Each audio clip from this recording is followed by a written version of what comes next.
The thing with Russia is really bizarre because the war was going on between Ukraine and Russia, as you probably know, for a long time. And so it's kind of like, you know, oh, now it's a war, right? Or I think the whole special military operation was an escalation of it. Because the Kremlin actually called what they're doing a special military operation.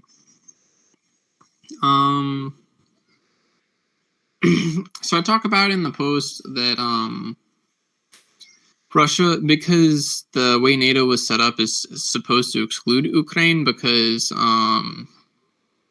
Henry Kissinger decided that it wasn't, it was kind of just asking for trouble to include Ukraine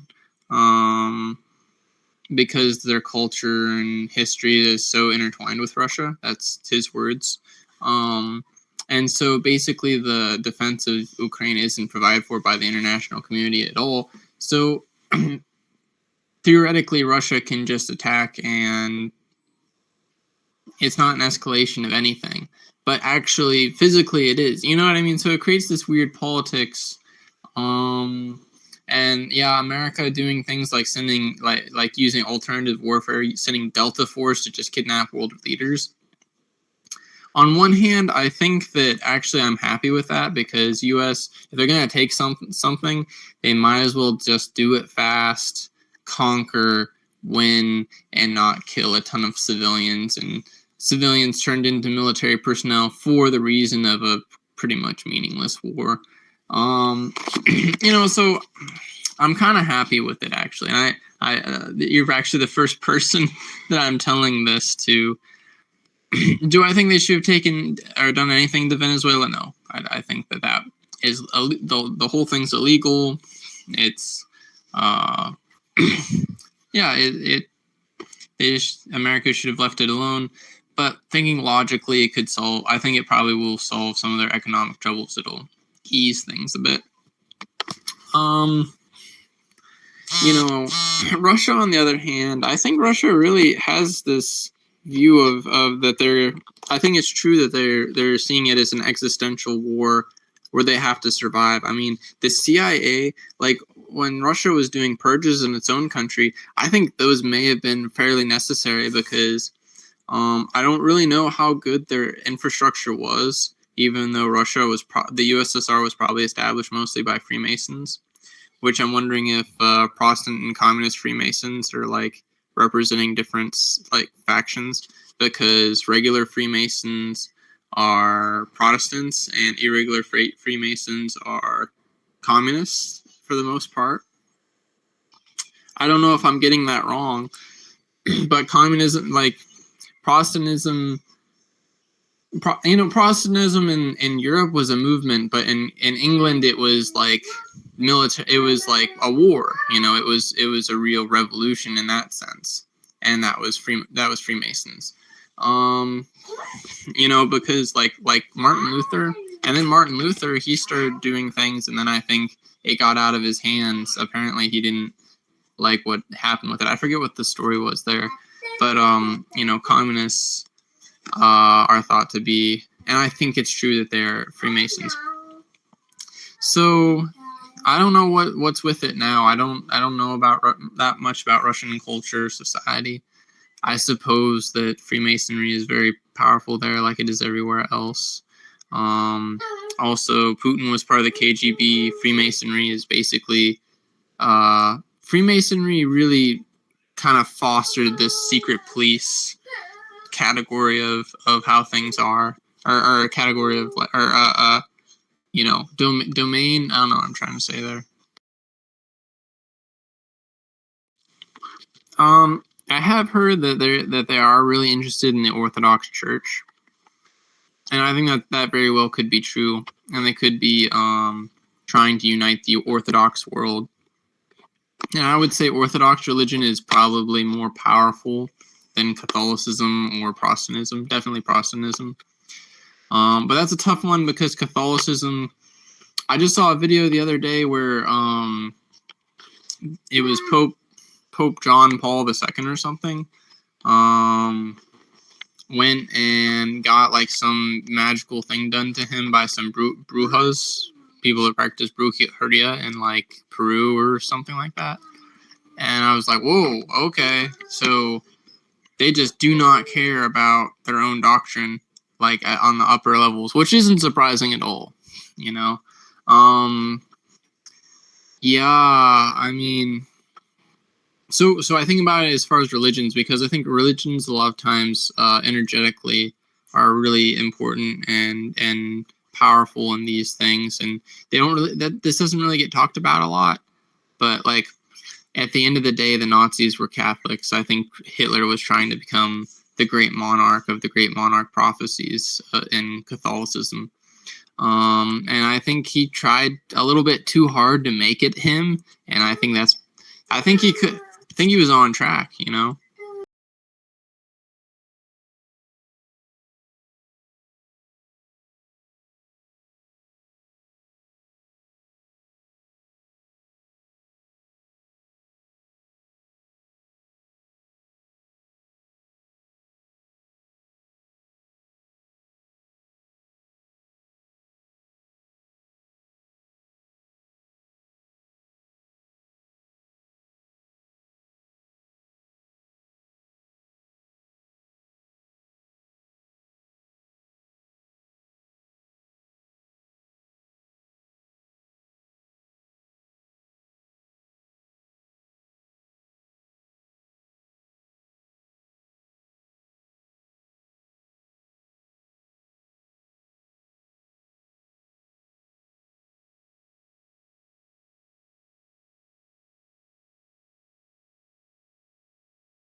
Um, yeah. So Russia, it's a big wild card to me. Before I used to be a bit of a Putin fan.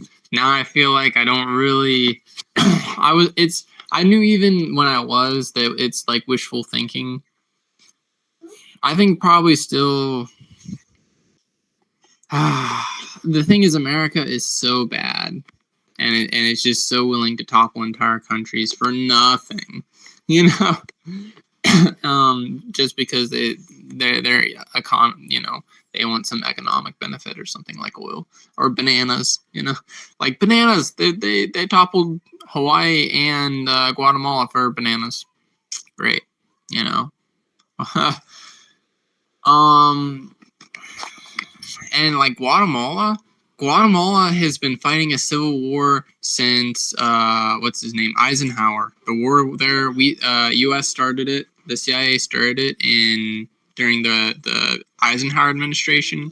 There was a short break during the Obama administration in the war, and then after that, it just kept on going. And I think actually with Trump, it really escalated in Guatemala. I don't know why that is. You know, I'm not about to become an expert on Guatemala, but like, fuck, you know. But then it's like, I realize as an American that like a lot of the horror stories I've heard about all these different other countries is just, oh yeah, Russia's terrible human rights violations, you know, or sorry, not human, war crimes, you know, all these things like. Yeah, whatever. Or like China, the social credit score. America has the social credit score too. They just don't tell you. Like when you have cookies on your computer, that affects your credit score.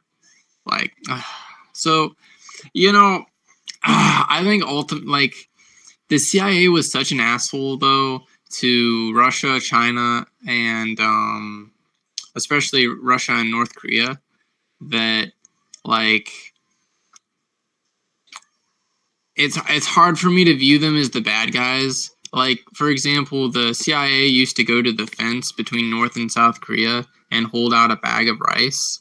And the farmer would come over and they'd say, hey, cut off your cow's tail and we'll give you a bag of rice. And they do this. And then, you know, when there's like there's a famine during the time. And so then when it came the season to, you know, plow the fields, the cows couldn't do it because the tail of a cow actually helps it balance itself. And so that was like the first wave of really serious famines in North Korea. So it's kind of hard to like see them as the bad guy at that point, or like they're quote unquote a rogue state. Like apparently North Koreans came over to Russia and got really addicted to like pornography because they just never seen it before. And then my reaction to that is, oh, so does the government just really protect them from anything unsavory on the internet? Is that really a bad thing? Or, you know what I mean? So I don't know. I think everyone in life suffers. Every state, does some good, some bad. I'm not saying they're all even, but I think so much propaganda makes it really, really hard to determine like what's true, who's good. You know, you know what I mean? So I don't want to be like optimistic and be like Russia and China because they're having a moment. Oh, they're the good guys. They're gonna save the day. I think that's probably like pretty naive, but I don't know. I think I actually put some spells out before to try and keep everything static. Because the thing is, I think if the West really falls on its own, and then Russia and China kind of take advantage of that, I think that won't be that good. So I put spells out to keep everything static, and I don't know how effective they would be, but might as well try, right? And I think the world is best when there's like different people with different opinions, and